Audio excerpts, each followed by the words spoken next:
It's a compliment to say they bring out the best in each other. They bring out the best in each other, right? Well, you and your husband can be that kind of couple, and it all starts with support. My next guest wants you to take a moment this Father's Day to not only celebrate the men in your life, but to find ways to support them too. Studio 5 parenting contributor Heather Johnson joins me. I want to say Happy Father's Day, that doesn't apply, but Happy Father's Day as we jump into these topics all week. It can seem easy, but you say there are some really common roadblocks that prevent us from fully supporting our dads, our brothers, our husbands, the men. Yeah, there's some things that get in the way. I mean, in particular, anytime we're worried about us, it makes it really hard for us to support our spouse. It makes that really hard. Anytime we are in a relationship where we're focused on being seen instead of seeing them, it makes it really hard. Or when I'm fighting to be understood, it's going to make it really hard for me to understand my husband or to understand these men that we're talking about. Yeah. Also, you know, if there's unresolved grudges, if we're holding on to things, if that's carrying on day to day, it makes it really hard to see and support someone else. You're tiptoeing around the word resentment. Yes. If there's resentment.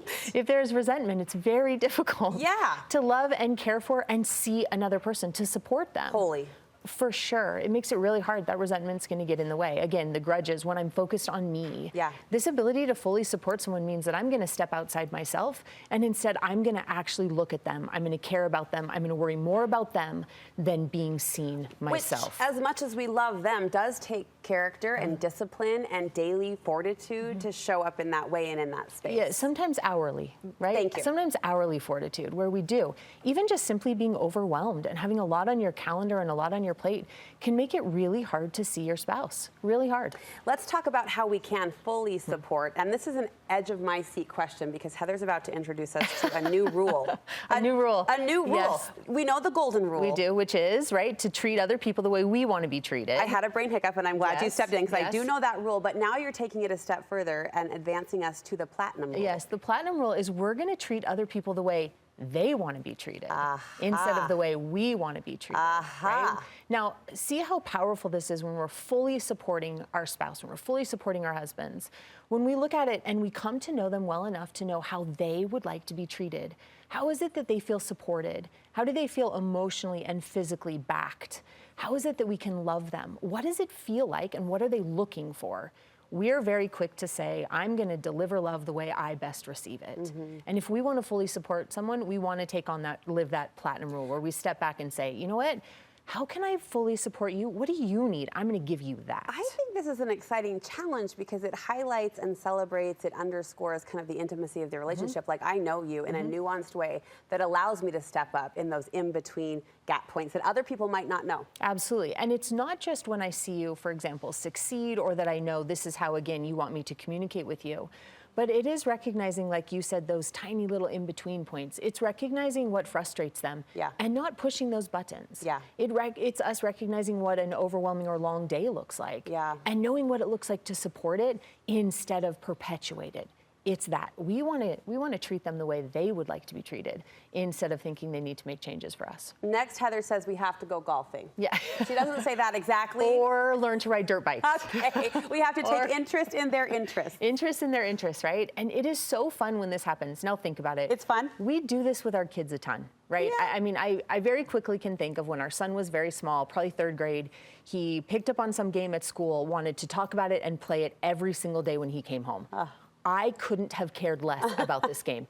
If I'm being honest, I played every day. In fact, it's been 17 years. I still don't understand how the game is played. What was the game? Right? Pokemon? Bakugan. Oh, Do you remember those, right? No. Those things and the magnets and they opened up.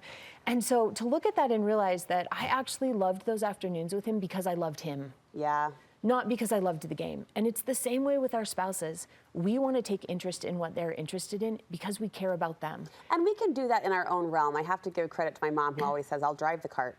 I'll drive the cart. You might not be on the dirt bike. You might be on the back of it or on the sidelines cheering, but we'll be there. But I pack the lunch and I watch on Saturdays when it's Supercross season and I know who's got the red plate and I know who's the, points leader. Yeah.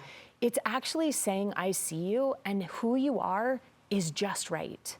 Imagine if someone looked at our interests and said, I don't care to hear about them, I don't want to know what's going on with them, and I'm not here to listen. We would be pretty frustrated and there would be a disconnect. To support them means we're hearing it and we're saying, hey, how you are and what you love, I'm here for it. Yes. And we support it in whatever way works. We're going to take their advice, ears open, feet moving forward, and we're going to make generous interpretations. Yeah, so it's interesting because when it comes to how men and women connect through communication. No surprise there. Men connect through action.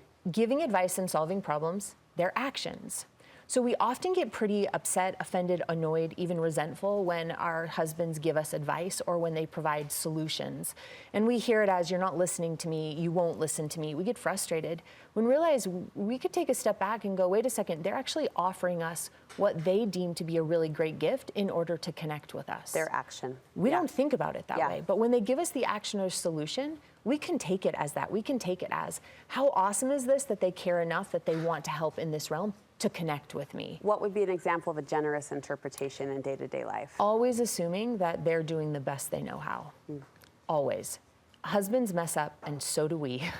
They miss the mark, they hit the mark sometimes. They're there to validate and listen, and sometimes they're not. But always assuming that very generous interpretation that it's never intentional and that they're doing the best that they know how. Imagine how we can support and connect when that's an assumption we make about one another, but when we always give our husbands that space. We're going to give our husbands support, win or lose, up or down, high or low. For sure, especially because a lot of research shows us that a man's biggest fear is failure. And so when they're in positions when they haven't succeeded or when there's been a failure or a shortcoming, we often say, I told you so, or if only you would have listened to me, or that's too bad, instead of actually being empathetic and recognizing that that's when we need to support the most. Again, to recognize the support comes win or lose, because that's a fear. We don't want to exacerbate that fear. We want to buoy it up. Yeah. We want to support them and help them. And we also want to make sure that we are bragging about them in good ways instead of nagging to other people about the ways they fall short. I love that word, brag.